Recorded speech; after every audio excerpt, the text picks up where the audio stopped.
손익계산서입니다. 어떤 손익계산서냐?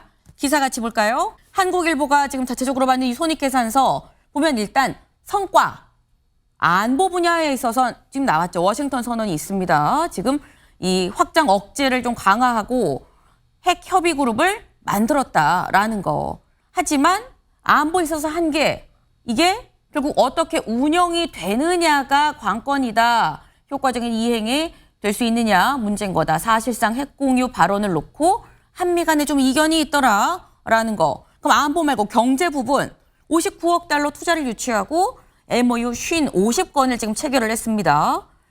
하지만 이 반대, 이 한계 부분에 보면은 IRA, 반도체, 여기에 대해서 우리의 요구 관철이 좀 미흡했다. 원칙적 합의에 그친 거 아니냐. 외교 부분, 한미가 밀착했다. 네, 여기 밀착이란 있죠. 한미 밀착했다. 하지만 반면에 중국, 러시아와는 갈등이 지속이 될 수 있다라는 겁니다. 김승원 의원님. 네. 이번 윤 대통령의 방미, 물론 뭐 수치로 환산하기는 상당히 어렵긴 합니다만 100점 만점에 몇 점이라고 보십니까? 꽈락이라고 생각이 듭니다. 꽈락이요. 예. 네. 물론 일부 그 핵에 대해서는 네. 예, 함께 그 논의한다는 그런 진전은 있어 보이고 네. 그것이 이제 대북 도발이라든가 억제력에 있어서 일정 부분 도움이 될 것이라고 생각이 되는데 네. 문제는 그렇게 하면서 중국과 러시아를 자극을 하는 바람에 사실은 한반도에서의 어떤 분쟁 가능성이 더 높아지고 네. 대화라든가 타협보다는 자칫하면 국지전 내지는 예, 그런 전면전의 형태까지 나오는 게 아니냐 이런 우려가 좀 더 깊어진 것 같습니다. 유일한 성과가 그러할진데 지금 경제적인 측면에서는 지금 우리 기업들이 간절하게 원하는 IRA법이라든가 또 반도체 칩법이 전혀 네. 우리 기업들의 의사가 반영이 되지 않고 원론적인 합의 수준에 그친다는 점에 있어서는 정말 그 요란한 잔치에 먹을 거 없다. 거의 빈수레로 온 것이 아니냐. 네. 그런 평가를 드릴 수밖에 없는 그런 상황입니다. 네. 외교는 성과를 분명하게 냈다라는 조선일보와 이 한반도 미래도 못 챙긴 가치 외교다라는 점. 네.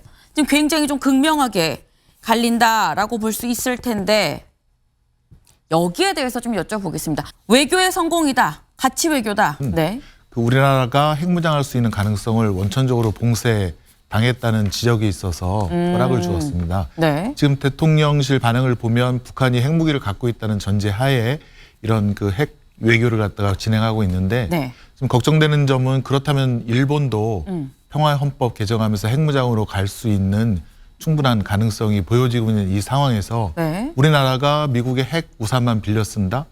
이거 갖고 안심할 수 있느냐. 그 점에 대해서는 국민들께서 오히려 차라리 우리나라도 나중에 네. 자체적으로 핵무기를 개발하고 보유할 수 있는 가능성은 열어두는 것이 좋지 않느냐 이런 생각이 듭니다. 사실 국방 안보 면에서 가장 획기적인 일은 예전에 미사일 그 탄도 중량 해제라든가 사거의 제한, 거의 핵무기에 버금가는 수준의 파괴력 있는 미사일을 우리나라가 그 전 정부에서 개발하지 않았습니까? 네. 그런 것들을 미국으로부터 얻어오는 것이 더 국익에 맞고 실리적이지 않느냐. 그래서 핵우산을 빌렸을 때 핵무장 자체를 포기시킨 그 점은 굉장히 아쉬워서 제가 꽈락을 주게 된 이유입니다. 그러면은 저 문재인 대통령 때 그러면 지금 하시는 말씀대로라면 그러면 당연히 핵무장론을 한미 정상회담에서 얘기하셨어야죠. 그런데 입도 한 뻥끗 못하지 않았습니까? 지금 이러면서 지금 그 민주당 스탠스가 그러면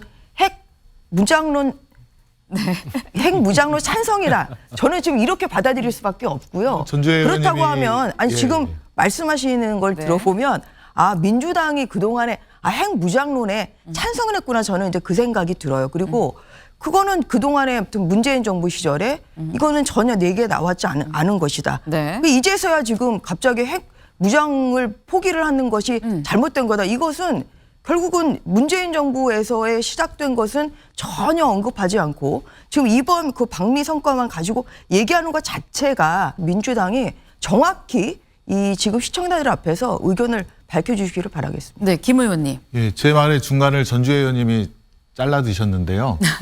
제가 말하는 건 일본이 네. 평화헌법 개정해서 그 자위권을 벗어나서 이제 공격적인 네. 그다음에 일본이 핵무장을 할 때 그때 우리나라는 어떻게 할 것이냐. 그 점에 있어서 우리가 핵무장할 수 있는 가능성을 열어둬야 되지 않겠느냐. 네. 그 말씀을 드린 거지. 지금 일본이 지금 핵무장한다는 그 전제 조건을 다 잘라먹고 얘기를 하시니까 네. 예, 이거는 제 말에 대한 비판은 아닌 것 같습니다. 아니 일본 언제부터 그렇게 일본을 반명 뭐 이렇게 그 롤 모델로 삼으시는 겁니까? 그럼 저희 동의할 수가 없고요. 이번엔 기시다 총리가 방한을 합니다. 기시다 총리 7일과 8일의 방한 셔틀 외교 복원이다라는 건데요. 일단 기시다 총리 만약에 이번에 정말 7, 8일에 방한을 한다고 하면 12년 만에 복원되는 겁니다. 네. 그리고 이 기시다 총리가 총리를 하고서 한국에 오는 건 방한하는 건 첫 번째다, 처음이다라는 건데 문제는 이제 기시다 총리가 방한을 하고요. 다음 기사 좀 이어서 보도록 하겠습니다. 한미 얘기하는데 일본을 왜 얘기하는 거야 싶으실 수도 있는데 이겁니다. 한미일 해구산 협의체를 신설하는 걸 검토한다라는 겁니다. 지금 이 대통령실 그리고 여권에서 계속 얘기를 하는 가장 큰 방미 성과가 한미 이 안보 핵 이 논의 그룹을 만든다라는 건데 한미일 해구산 협의체도 신설을 검토한다라는 겁니다. 네, 김 의원님 간결하게 좀 부탁드립니다. 네네. 그러니까 저도 그 나머지 방컵을 일본이 채우는 네. 그 조짐이 있는지가 우선 봐야 되는데 지금 7일, 8일 방한한다는데 네. 근데 이제 그 강제징용 해법에 대해서 일본이 동참하는 방법이라든가 네. 또 우리 국민에 대한 그 무너진 자존심을 회복시킬 수 있는 그런 진정성 있는 메시지가 함께 있어줘야 네. 예, 기시다 총리의 방안의 성과가 나올 것이다 라고 생각이 들고요. 네. 지금 이게 기시다 총리는 자꾸 군사적인 면에서만 협력을 하는 것을 목표로 오는 것 같거든요. 저희 뭐 지소미아 해제 이후에도 지금 대통령실에서는 그 로우 데이터까지 우리 안보라든가 정보와 관련된 아주 생생한 자료까지 일본과 공유를 하라 뭐 이런 지시가 있다는 보도를 받았는데요. 네. 만약에 그것이 일본에게 순수하게 공유가 된다면 네. 우리의 안보 자산 또 뭐 전략 자산 이 범위라든가 이 구체적인 흐름이 행태가 다 노출이 되는 것이기 때문에 우리나라 안보에는 굉장히 치명적인 결과를 도래하는데요. 자꾸 군사적 협력에만 강조점을 둘 것이 아니라 지금 네. 해법이라든가 한국과 일본이 미래를 향해서 정말 같이 이렇게 갈 수 있는 그런 진정성 있는 메시지가 기시다 총리의 입에서 좀 나왔으면 하는 바람입니다. 네. 기시다 총리의 입에서 과거사에 대한 얘기가 나오기를 아마 바라는 건 모두일 겁니다. 기시다 총리가 어떤 보따리를 들고 7일, 8일 방한을 할지 좀 지켜봐야겠네요. 기사 같이 보겠습니다. 네. 국민의힘 윤리위 오늘 첫 회의가 열립니다. 네, 오늘 열립니다. 설화, 김재원, 태영호 징계할까? 네. 어떤 사안에 대해서 논의를 하게 되는 건지 과거 발언 잠깐 같이 들어보고 오겠습니다. 5.18 정신을 헌법에다 넣겠다. 그런다고 전라도 표가 나올 줄 압니까? 전라도는 영원히 10%예요. 영원히 10%. 어떻게 생각하십니까? 저도 반대입니다. 전라도에 대해서 립서비스 하려고 한 거지. 뭐 표 들려면 뭐 조상묘도 판다는 게 정치인들 아닙니까? 지난 시기 4.3 사건의 장본인인 김일성 정권에 한때 몸담궜던 사람으로서 제주 4.3 사건에서 희생된 유가족 분들과 희생자 분들을 위해서 진심으로 무릎을 꿇고 용서를 빕니다. 네, 저는 어떤 점에서 사과해야 되는지 아직까지 저는 납득이 되지 않고 4.3 사건은 여전히 김일성 일가가 우리가 입장 변화는 없으신 거죠? 네, 그 4.3 우리가 저는 4.3 사건이다라고 하는 그 4.3 사건에 대한 용어부터가 저는 동의할 수 없습니다. 네, 저희가 김재원 최고위원, 태영호 최고위원의 얘기를 다 지금 쭉 들어보고 왔는데요. 태영호 최고위원의 4.3 발언은 안건에서 혹시 빠지는 거 아니냐? 라고 우려하는 분들도 있긴 있더라고요. 어떻게 보십니까? 그 국민의힘 당원을 보면 그 당원에 우리는 갈등과 분열을 넘어 국민 통합을 위해서 노력한다. 네. 그리고 진영 논리에 따라 과거를 배척하지 않는다. 그리고 당원에 4.19 혁명, 부마항쟁, 5.18 민주화운동, 60 항쟁 등 현대사의 민주화 운동 정신을 이어간다라고 명시되어 있습니다. 네. 근데 이제 김재원 최고위원이나 태영호 최고위원은 이런 당헌에 제가 볼 때는 명백하게 반하고 있고, 과거 2019년도 5.18 진상규명 공청회에서 그 한나라당인가요? 자유한국당 이종명 의원이 네. 폭동인 5.18이 민주화 운동으로 변질되고 있다. 이 발언 하나로 제명을 당했거든요. 네. 그리고 김순례 의원도 5.18 유공자라는 괴물 집단 이런 표현을 써서 당원권 정지 3개월 받고 그다음에 공천에서 배제되는 네. 그런 그 징계를 받은 적이 있기 때문에 네. 그런 선례가 이번 징계에도 중요한 참고가 지침이 될 거라고 생각이 됩니다. 지금 뭐 오늘 윤리위가 열리고 김재원 태영호 최고위원에 대한 징계가 논의가 됐는데 관건은 대통령실 언급한 전광훈의 골머리입니다. 사실 김재원 최고위원의 경우는 전광훈 목사와 지금 이 안건을 떼어서 생각을 할 수가 없죠.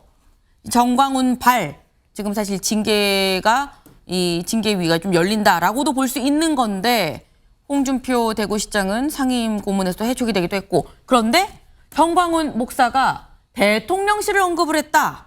요 얘기 일단 같이 들어보고 올까요?